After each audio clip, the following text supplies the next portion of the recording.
Sam. Thanks for checking out this video. If you get to the end and liked it, then subscribe, bell notification, give the video a thumbs up. We're gonna wrap up April, finally, yeah. I hope the lighting isn't terrible. I apparently should have filmed this the day before, but, it was sunny yesterday, and I looked, and I swear it said it was gonna be sunny today, too, so I was like, okay, I have time. And it's overcast today. So we're having fun with indoor lighting. But anyways, yeah, we're going to talk about the books that I read as a whole. I read so much. And spotlight some, and then, well, maybe just some fun thoughts, jokes, or whatever at the end, because I kind of forgot to write down a good chunk of them. Well, this month again. So, let's get started. So this month I read The 13th Tale by Deanne Setterfield, Supernova by Cass Morgan, The Bride Test by Helen Huang, Beneath the Citadel by Destiny Surya as a reread. Oh, I should say that as a reread. The Bride Test was a reread too. Of course it was. Have you been on this channel before? Why is my life so disorganized? The Lifters by Dave Egger as an arc. Markswoman by Radhi Mehrotra, and this is a DNF for me. Stolen Time by Danielle Rollins. The Magnolia Sword, A Ballad of Mulan by Sherry Thomas. I freaking finally read Diego and the Rangers of the Vast Atlantic by Armand Baltazar. The Light Between Worlds by Laura Weymouth as a reread. A reread of the first 3 books of the ACOTAR series. Side note, there is finally a date and a picture that says cover coming soon for ACOTAR number 4. So, I'm cautiously optimistic that we'll actually get it in January. But Bloomsbury just pretends they don't tell us stuff and that we have no recollection of it and that it's never put on the internet. Like, remember when we were supposed to get that book for, like, what was it called? The World of Throne of Glass in, like, 2018, and they pushed it, like, 5 times, and now it's just, like, they haven't even pushed it. It's just, like, they just haven't done it. Yeah. But anyways, I reread ACOTAR 1, 2, and 3. The Blackbird Girls by Anne Blankman. Slay by Brittany Morris. Daughter of the Pirate King by Tricia Levenseller as a reread, along with her new standalone, The Shadows Between Us, as a reread. Dark Shores by Danielle Jensen. Twisted Fates by Danielle Rollins. The Black Coats by Colleen Oakes. And side note, I 100% forgot to do it when I did my weekly wrap-up for that video, or for that week. I forgot to review the book. And I was like, oh, we'll do it next week. And then I forgot to do it the next week. So anyways, it was alright. It was like in the middle of the pack. Oh, was it? The Gentle Woman's Guide. What was it called? I just read it. How is this not showing up? Bitch, I just read you! Oh my god, where is it? Read. Come on, Goodreads. Goodreads search thing is so bad. It's so freaking bad.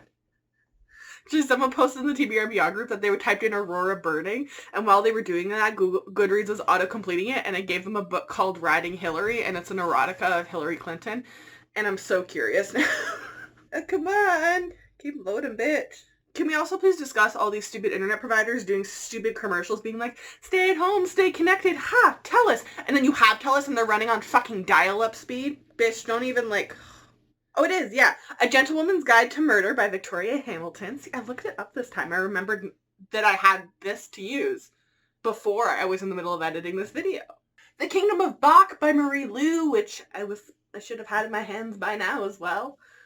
But it's in the mail and shit is taking like 400,000 years to move. Bonds of Barras by Emily Skretsky. We'll say that as an arc. Thorn by Intisar Kanahani. I'm so sorry. I'm probably butchering that. I read this as an arc, but I since got a final copy. A reread of Wicked Saints by Emily Duncan, followed by a fresh read of the sequel, Ruthless Gods. Bitch, they look so pretty on the shelf together. So damn pretty. A book I read because just by fluke through the library on audio, and now I desperately want it, but it's like $40 Canadian because it's technically an adult book, so it's in my cart and I'm watching for a sale or a coupon. But anyways, The House in the Cerulean Sea by TJ Klune. Everyone needs to read that book. I need to talk to people about it because it felt so whimsical and good in my stomach. Wicked As You Wish by Rinch Pecco, which was actually a surprise to me, a DNF. Dr. Costas never want to be that close to TJ. Or JD, not TJ Klune, JD. Oh, when did I move you all? Like, what is Emma doing? Bitch, what are you doing up there? I also did a reread, I don't even know how many times I've read this book now, of Crazy Rich Asians because, yeah. Oh, what's the author? Oh, I need to find the author. What is the author's name? I scroll past it. To Have and to Hoax by Martha Waters. Unmarriageable by Sanaya Kamal. Sorry, I'm bad with names. My Plain Jane as a reread, or by Cynthia Han, Brody Ashton, and Jodie Meadows. I'm so proud of myself for saying all those names without forgetting one of them. Anyways, it was a reread, but now I am ready for my Calamity Jane. I already have it pre-ordered. Please don't push the date back. The Black God's Drums, right? Yeah, by P. Djaley Clark. I'm not sure how to pronounce that because the punctuation marks above the certain things aren't English, so I probably absolutely butcher that. I am sorry to Mr. or Mrs. or they Clark. I'm not totally sure, but the book was good. Before the Broken Star by Emily R. Klein. What the fuck? Before the Broken Star by Emily R. King. Boy, that was a struggle. House of Earth and Blood, because I've come to the conclusion I think that's the title name, and the series is called Crescent City by Sarah J. Maas. I didn't start it this month. I started in 2019, I think, actually. Or, like, January, maybe? I don't know. Whenever I did start it, I did finally finish The Starless Sea by... Oh my god, why can't I remember an author's name right now? Okay, let's... The Starless Sea by Erin Morgenstern. And now we wait another 10 years for another book from her. Grave Maidens by Kelly Kuhn as an arc. The Wicked and the Divine, #1. The Foss Act by Kieran Gillen, Jamie McKelvey, and Matt Wilson. Why can't everyone's name be Matt Wilson? And finally, I close out the month with a reread of These Rebel Waves by Sarah Rash and a reread of Dangerous Alliance by Jenny Eki Cohen. So I think in total that means I finished 37. I think that's it. I finished, 37, then I DNF'd 2. So I think I actually attempted 39 total, which, considering how many days are in a month, that should tell you how little social interaction I've been having. So spotlight time! We'll go from least to most favorite to end on a high note, I guess. That makes sense. And as always, I don't include DNFs in when I'm thinking of, like, the worst book that I read. Because I could DNF for multiple reasons, but as well as, like, I didn't actually finish the content. So, like, unless I, like, DNF'd it because it's, like, extensively, like, racist or something like that. We'll only include the books that I did finish. So unfortunately, this award goes to Grave Maidens by Kelly Kuhn. There was really not much that I liked about this book, but I did finish it. I made myself finish it, but the whole plot, you know how, like, in general books you, like, go, like, kind of slowly build up to a climax, and then, like, if it's going to be a series, it will, like, kind of drop a little bit to be, like, set up for the next book's climax, but this book, I don't think the author knew what the climax was supposed to be. It just was just, like, all over the place, and it's just, I'm kind of done with this. I have no investment in this anymore. I don't know what we're building up to anymore. My brain is just done with this. So, unfortunately, this just did not work for me. I actually kind of like the cover. I saw some people were like, oh, that's a bad cover, and I was like, have you seen Glitch Kingdom? I think most surprising books this month were 2, that I'm gonna go with The Gentlewoman's Guide to Murder, because this has such a low Goodreads rating, and I was so confused after I read it, and I was like, guys, we're just hunting down Jeffrey Epstein and Prince Andrew in this, okay? Like, I don't understand what the issue is with this. And then one of my friends said, like, she looked it up, and I guess the author used to write something that is very different, and people were upset that she wrote something that is not identical, which I don't quite understand that flawless logic right there.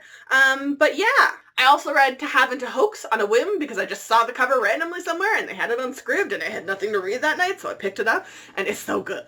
Oh, it's so good. I kind of want to buy it, but again, I just waiting for a sale for adult books. Are we making an appearance again today? We are. But we won't look at the camera. We just want attention from it. Do you want to see outside? There's nothing outside. Can you imagine being this short? Like, the only windows where you live are, like, up here. I'm so sorry, baby. I'm so sorry. And favorite book of the month? There are a couple, like, contenders of books that I really liked. Again, I don't include, like, rereads because, like, I clearly really liked it if I'm rereading it for the most part, you know? But I think this month it's gonna go... I really liked The Shadows Between Us. I really liked Ruthless Gods. And I'm like, okay, like, I really liked them. They were really good. But, like, bitch, The House of the Cerulean Sea came out of fucking nowhere. And maybe that's why, but I absolutely fucking loved that book so damn much.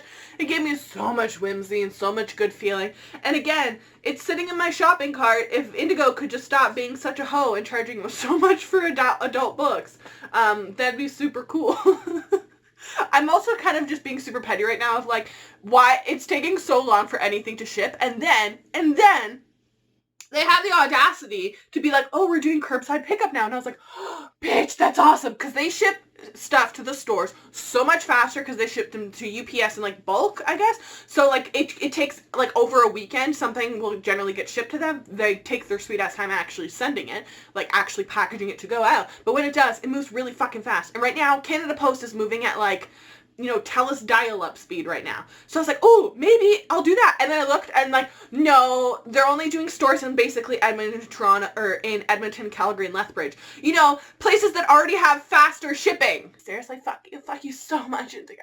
Anyways, I will maybe, I don't know, I can't keep saying I'll buy it for my birthday because I just keep buying things for my birthday. And I said I wasn't going to make any other, like, big purchases because I bought myself some Raycon earbuds, which, again, sitting in the fucking mail for, like, 3.5 weeks.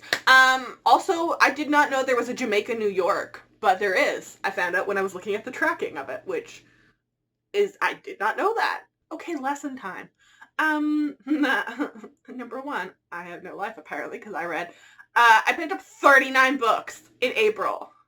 Why? You know, like, girl, there's things you can do, like, online, too. Like, interact with people. But no, I just read books. I legit need to stop with the rereads, because it's, like, all I do, it seems like. And I have a shelf of untouched arcs, in addition to all the shit behind me that I have and haven't read. Like, I don't know why I justify it to myself. I literally have a stack of books pulled on that ledge that is literally my, if you don't at least pick this up in the next few months, you need to weed it because you've had it for so damn long shelf. And I still just go pick up Dangerous Alliance and do a fucking reread of that. I need to figure out why I keep reading Jane Austen retellings when I legitimately disliked Jane Austen when I had to read in school. Yes, I'm gonna get shit on for that. Meg and my friend Muriel especially fucking hate me for it. I also didn't like any really of the movie adaptations. I'm sorry. But the shit was boring. I ranted in this a lot. No, that's not a sentence. I ranted a lot about this on my IG stories. Can someone explain to me why publishers have the audacity to put out books that look like The Never Tilting World that are just the cover design itself is beautiful, but then are printed on completely matte paper with no imprinting, no nothing on the underdust jacket, just completely black. When this is an option? Bitch, what? What are you trying to sell me? Why? Why are you so cheap? I mean, this is more of a May thing, but it's just in my thoughts, and I want to rant about it right now. But yeah, so, oh my god, the cover. We'll just chat right now, okay? The cover for The Dead Society or something like that, Naomi Novik's new series came out, and like, can someone please explain to me? We need to pick a side. We either want authors to write diversely, or we tell authors to stay on their own fucking lane. Because you can't really do both. And I really wish we would also hold the same energy about a lot of that shit. Oh my god, we didn't even talk on this channel about the whole, like, shit that went down with Mackenzie Lee. Oh my god. What do we even do with that information? Honestly, YA Twitter's just been a damn mess. Just Twitter in general has generally been a mess. That's why you stay on TikTok. So TikTok doesn't have a mess. Also, this month just reaffirmed that, like, Trisha Levenseller could write anything. Like, just absolutely anything. And I'll read it. And also, it's confusing that I've seen she does live chats, and she's very much the same, like, the way she writes is kind of how she talks. It's very entertaining, and it's so concise. It was so good. I don't know. I'm sorry I don't have many lessons this month. I was shit. I don't know. What do you want to talk about? Oh god, I'm such a hot mess. Okay, yeah, this is what happens with quarantine. So yeah, I will link these. Oh my god, it's gonna take me forever to do it. Fuck that. No, I'm not. I'll link my Goodreads down below. I'm not linking 40 books. I'll link my Goodreads, my socials and everything down below, including Goodreads. They'll be on my Red and my own and my DNF shelves, okay? You can go look if you're super interested and can't type it out on Goodreads. But anyways, those are the books that I read this month. Let me know in the comment section down below what you read this month. If you've read any of these, I'd love to know what your thoughts were as well. And yeah, stay inside. They've released the Murder Hornet, so we're at that stage of the Hunger Games, and, I don't know. Go on TikTok. Guys, TikTok is like just that the only reason I'm surviving at this point is because of TikTok.